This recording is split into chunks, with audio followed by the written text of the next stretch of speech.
आज हम जानेंगे पब्लिक अथॉरिटी के बारे में। पब्लिक अथॉरिटी क्या होती है अंडर आरटीआई एक्ट 2005। ठीक है, क्योंकि अभी रिसेंटली सुप्रीम कोर्ट का एक जजमेंट आया है जिसमें आपने सुना होगा कि कोचीन इंटरनेशनल एयरपोर्ट लिमिटेड जो है वो पब्लिक अथॉरिटी है under right to information act.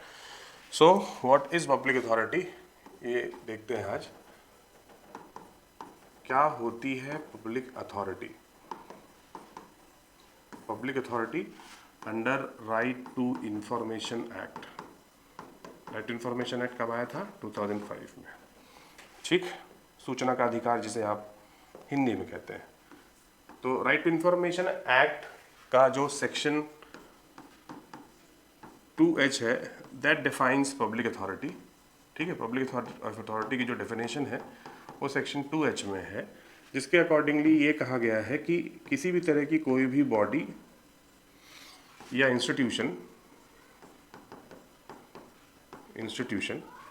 Created, ठीक है, क्रिएटेड बाय और under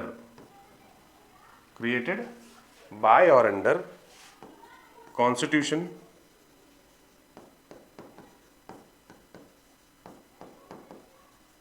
created by or under law made by parliament, created by or under law made by state legislature, ठीक है, और लास्ट है created by any notification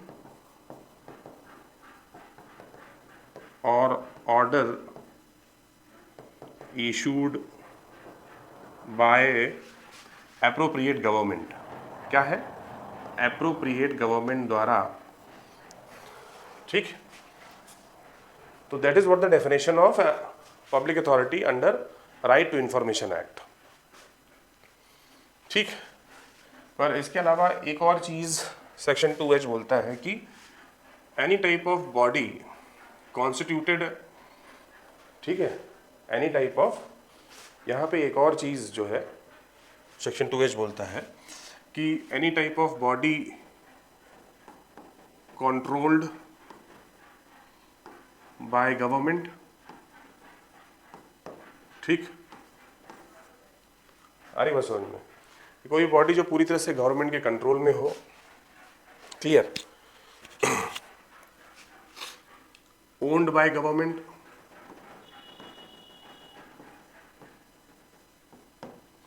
और substantially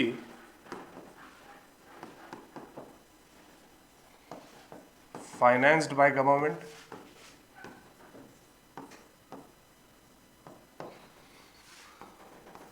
and any type of non governmental bodies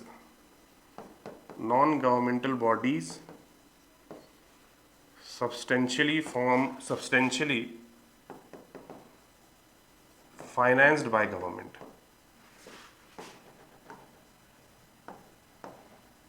That is what the complete definition of public authority under RTI Act। ठीक, तो section 2H talks about कि कोई भी ऐसी बॉडी जो कॉन्स्टिट्यूशन द्वारा एस्टैब्लिश और क्रिएट की गई हो, ठीक है, law made by parliament, created और एस्टैब्लिश्ड बाय, और स्टेट लेजिस्लेचर द्वारा एस्टैब्लिश या क्रिएट किया गया हो, या किसी भी एप्रोप्रिएट गवर्नमेंट के नोटिफिकेशन या ऑर्डर द्वारा उसे एस्टैब्लिश या क्रिएट किया गया हो। और इसके अलावा ऐसी कोई भी body which is completely under the control of government, completely owned by the government, और substantially financed by the government, और non governmental bodies substantially financed by the government. अब यहाँ पे अगर आप देखेंगे तो कई तरह के एग्जाम्पल आपको देखने को मिलेंगे। जैसे कि आप कॉन्स्टिट्यूशन ऑफ इंडिया की बात कर लीजिए तो election commission of India, union public service commission, ठीक, आप लॉ के बारे में बात करिए, कानून के तहत कोई भी बॉडीज का जो क्रिएशन और फॉर्मेशन हुआ है, वहाँ पे आप देख लेंगे तो reserve bank of India RBI act के थ्रू, सेबी, तो ये सारी जो है ये law made by the parliament. ठीक, फिर जो भी गवर्नमेंट स्कूल्स, गवर्नमेंट कॉलेजेस आपको देखने को मिल रहे हैं, क्योंकि वो पूरी तरह से गवर्नमेंट के द्वारा कंट्रोल किए जा रहे हैं, गवर्नमेंट के द्वारा पूरी तरह से फाइनेंस्ड हैं वो। ठीक, आप कोई भी पब्लिक सेक्टर यूनिट्स देख लीजिए, जैसे कि BHEL,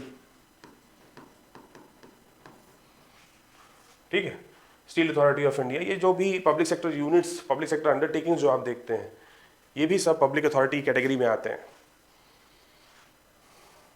ठीक है, तो बहुत सिंपल सी, अगर आप डेफिनेशन तो याद रखिएगा कि सेक्शन 2H है, तो ये क्वेश्चन आपको देखने को मिल जाएंगे कि विच सेक्शन टॉक्स अबाउट और defines public authority under RTI act, याद रखिए सेक्शन 2H। ठीक है, कि कौन सी बॉडी पब्लिक अथॉरिटी कहलाएगी या नहीं कहलाएगी।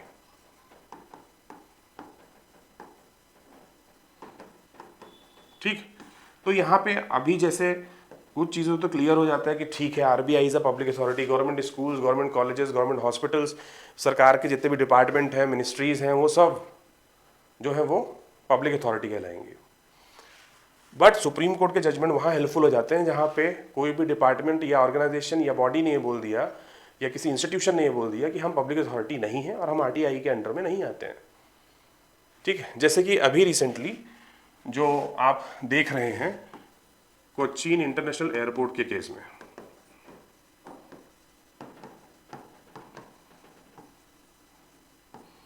ठीक है, कोचीन इंटरनेशनल एयरपोर्ट लिमिटेड।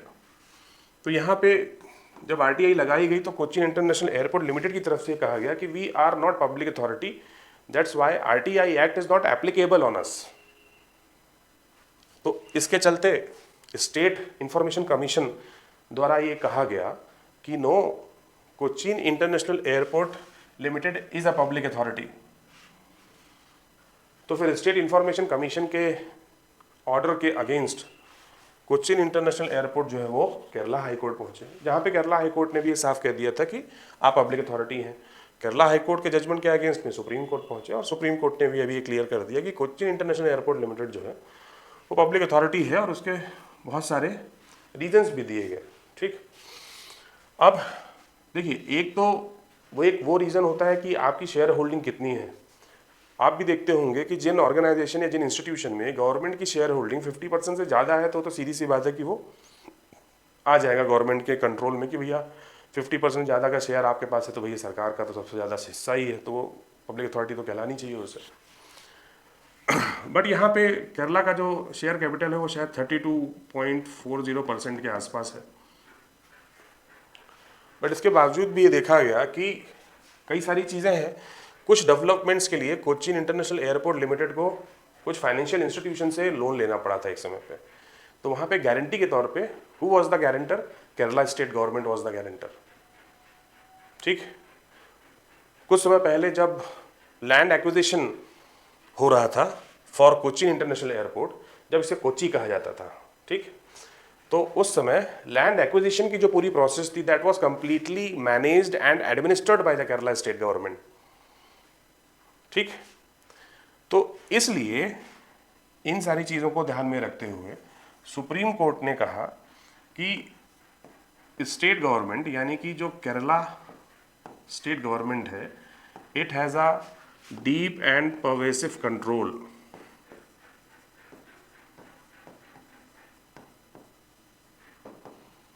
ठीक over the Cochin international airport limited, that is why it is a public authority under right to information act. इसी जगह पे आप दूसरा एग्जांपल भी ले सकते हैं, अभी रिसेंटली जो कंट्रोवर्सी में चल रहा है that is PM cares fund, है ना। मतलब वहां पे ऐसा है कि अभी सुप्रीम कोर्ट का कोई जजमेंट PM केयर्स फंड से रिलेटेड तो नहीं आया है ना। PM केयर्स,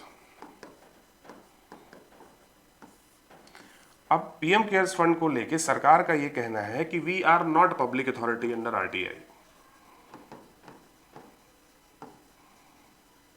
ठीक, we are not public authority, इसीलिए किसी भी तरह की RTI जो है वो यहाँ पे काम नहीं करेगी। सरकार का ऐसा कहना है कि PM केयर्स जो है वो पब्लिक अथॉरिटी नहीं है। अब यहाँ पे अगर आप PM केयर्स के नेचर ऑफ फंक्शनिंग को देखेंगे, ठीक है, कि it is managed by whom, it is controlled by whom, ठीक है, किसके कंट्रोल में है वो, कौन उसे मैनेज कर रहा है, तो वहाँ पे पूरी तरह से आपको गवर्नमेंट ही दिखेगी। ठीक, कि PM साहब उसके हेड है, ठीक है, उसे मैनेज कौन कर रहा है, गवर्नमेंट कर रही है, उसे कंट्रोल कौन कर रहा है, गवर्नमेंट कर रही है, उसका यूज कैसे होगा उस फंड का वो भी गवर्नमेंट ही डिसाइड करेगी। तो जब इतना सब कुछ कंट्रोल, मैनेज, डिसीजन मेकिंग जो गवर्नमेंट के पास ही है, सारी चीज़ों की पावर गवर्नमेंट के पास है, तो फिर ये पब्लिक अथॉरिटी क्यों नहीं है? कि अगर कल के दिन कोई भी आरटीआई डाल के पता करना चाहे कि किसने पैसे दिया आपको, किसने कितनी डोनेशन दी, तो आप खुद भी उन डिटेल्स को पब्लिक नहीं करेंगे, क्योंकि इतनी अच्छी सरकारें भारत में तो है नहीं है, इतने अच्छे आप लोग सरकार में तो बैठे नहीं हैं जो इस बात के लिए बोले कि आप बताइए। तो इसलिए ये ज़रूरी है कि भाई जब पूरी तरह से कंट्रोल गवर्नमेंट का ही है, तो why PM cares is not a public authority under RTI. तो ये अभी रिसेंट कंट्रोवर्सी थी कि पीएम केयर्स को लेके जो है दिल्ली हाई कोर्ट का एक जजमेंट भी है कि हाँ PM cares must have certain privacy. और ये बड़ा अजीब सा जजमेंट भी लगा कि क्यों, जब पूरी तरह से सरकार का ही नियंत्रण है पीएम केयर्स फंड में, तो क्यों प्राइवेसी चाहिए आपको, उसे पब्लिक अथॉरिटी क्यों नहीं डिक्लेयर कर रहे हैं आप आरटीआई के दायरे में।